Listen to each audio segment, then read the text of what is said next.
안녕하세요. 점점 좋아지는 삶입니다. 이번 주 거래하면서 계속 드는 생각이, 이상하다. 분명히 지수는 빨강인데 내 종목은 왜 이렇게 파랑이지? 하는 생각이었는데요.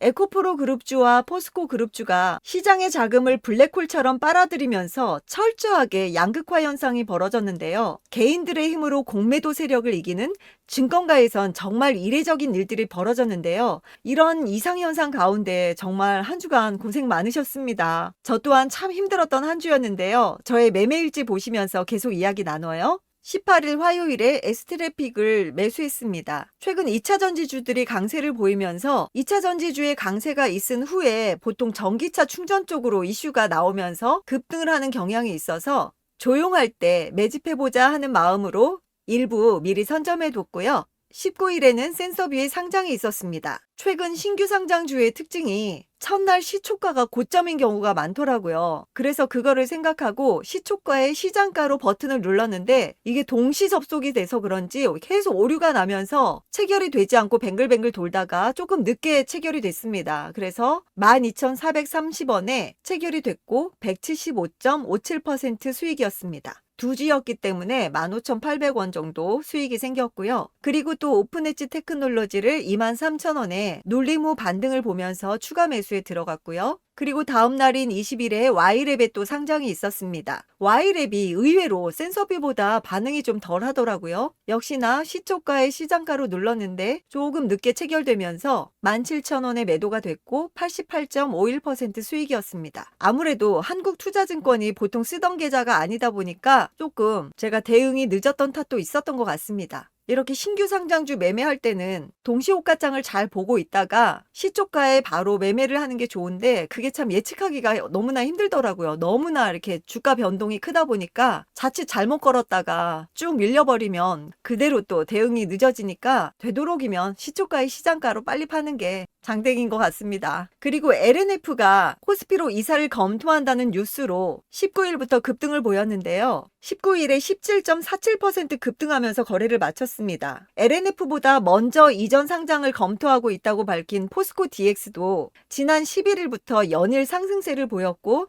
또 지난 13일에는 52주 신고가를 경신했는데요. 지난 9거래일 동안 96.5% 폭등을 했습니다. 이런 전례를 LNF가 같이 따라가 줄 수 있을지 상당히 기대가 되고 궁금해지는데요. LNF는 2차 전지 양극활 물질 제조업체로 코스피로 이전 시 코스피 200 지수에 편입될 가능성이 높아서 코스피 200 추종 패시브 자금이 추가로 유입될 경우 유동성 확보, 공매도 정리 등 수급 개선까지 기대가 되는 상황인데요. 유안타증권의 이한나 연구원은 최근 LNF는 LS와의 전구체 협약 및 미쓰비시 케미컬과의 음극재 사업 진출 등 수직 계열화부터 소재 다변화를 시도하고 있다면서 양극재 기업 중 밸류에이션 매력도가 가장 높으며 미국 내 국내 셀 기업들의 성장성으로 인해 추가 증설 및 수주 모멘텀도 기대된다고 분석했습니다. 19일에 급등했을 때 바로 매도하지 않고 좀 기다려봤는데요. 27만 9천 원에 전일 종가에 예약해둔 수량이 체결됐습니다. 그리고 이날 전량 매도를 했는데요. 이전 물량까지 해서 평균 매도가가 27만 9천 원이었고요.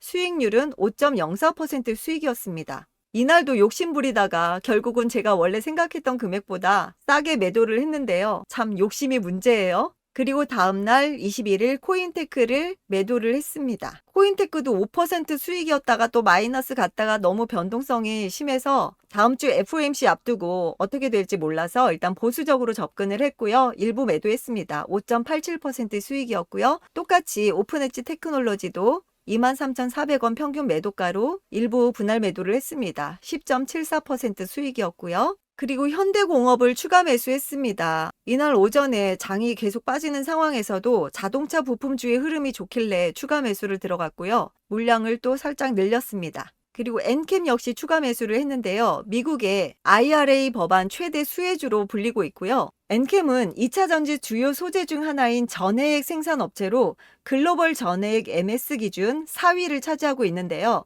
국내뿐 아니라 폴란드, 중국, 미국 등 각 배터리 거점에 총 9만 5천 톤의 전해액 생산 능력을 보유 중에 있습니다. 아울러 대규모 증설을 통한 전해액 판매량 증가 및 신규 고객사 확보에 따라 높은 실적 성장이 가시화될 전망이라고 하는데요. 특히 미국 IRA 법안으로 인해서 중국 상위 3사의 공백으로 인한 점유율 상승을 호재로 봤습니다. 또한 중앙 D&M과 엔캠의 전해질 합작법인 설립은 장기적으로 미국 내 점유율 확장에 긍정적으로 작용할 것이며 향후 5년간 80만 톤 이상의 전해액 생산 능력 확장에 따라 높은 실적 성장이 가시화될 전망이라고 합니다. 상상인 증권에서는 엔캠의 올해 매출액과 영업이익을 전년 동기 대비 각각 63.1%, 401.4% 성장할 것으로 예상을 했는데요. 그래서 그런가요? 최근 경제방송에서도 자주 언급이 되고 있습니다. 그리고 마지막으로 LNF를 재매수했습니다. 7월 20일에 전량 매도를 했기 때문에 조금 주가가 내려왔을 때 오후 들어 양봉 전환하는 모습을 보고 전일 종가에 재매수를 했습니다. 다음 주 일정 한번 살펴볼게요. 24일 월요일에는 뷰티스킨의 신규 상장이 있습니다. 나스닥 100의 리밸런싱이 있고요. 대만의 중국 공습 대비 훈련이 있습니다. 국내 기업들의 실적 발표가 있는데요. 포스코홀딩스, 포스코 인터내셔널, 포스코 퓨처엠, 티웨이 항공, PI 첨단 소재의 실적 발표가 있습니다. CG 트로닉스의 공모청약이 있고요. 25일 화요일에는 미국에서의 실적 발표가 있습니다. 마이크로소프트, 알파벳 구글의 실적 발표가 있고요. 텍사스 인스트루먼트의 실적 발표가 있습니다. 우리나라에서는 KB금융, 기업은행, LS일렉트릭, 삼성카드, 유니드의 실적 발표가 있고요. 포스코 인터내셔널도 실적 발표를 합니다. 그리고 26일 수요일에는 드디어 FOMC 회의 발표가 있습니다. 6월 신규 주택 매매 발표도 있고요.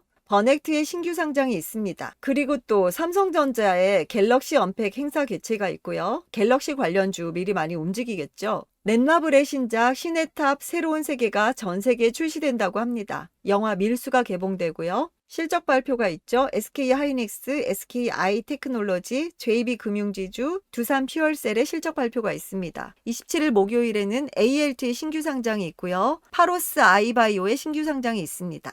미국의 2분기 GDP 예비치, 6월 잠정주택 판매지수, 또 인텔의 실적 발표가 있고요. 북한의 열병식 개최도 있습니다. 삼성전자, 삼성 SDI, 신한지주의 실적 발표가 있고요. 28일 금요일에는 미국의 6월 개인소득, 개인소비지출 발표가 있습니다. 그룹 트레저의 컴백이 있고요. 현대글로비스, 한국타이어앤테크놀로지, DGB금융지주, 두산에너빌리티, SK바이오사이언스, SK이노베이션의 실적 발표가 있습니다. 그리고 토요일, 일요일에 또 보호예수 해제하는 종목들 있죠. 컬러레이, 코닉 오토메이션, ICH, 에코앤드림의 보호예수 해제가 있습니다. 잘 나가던 종목들이라서 또 관심이 가지네요. 금요일에 루닛의 보호예수 해제가 있었죠. 결국은 마이너스 7.61% 하락하면서 거래를 마쳤고요. 이렇게 다음 주 일정도 잘 참고하셔서 매매에 도움이 되시길 바랍니다. 오늘도 영상 봐주셔서 감사드리고요. 행복한 시간 보내세요. 안녕.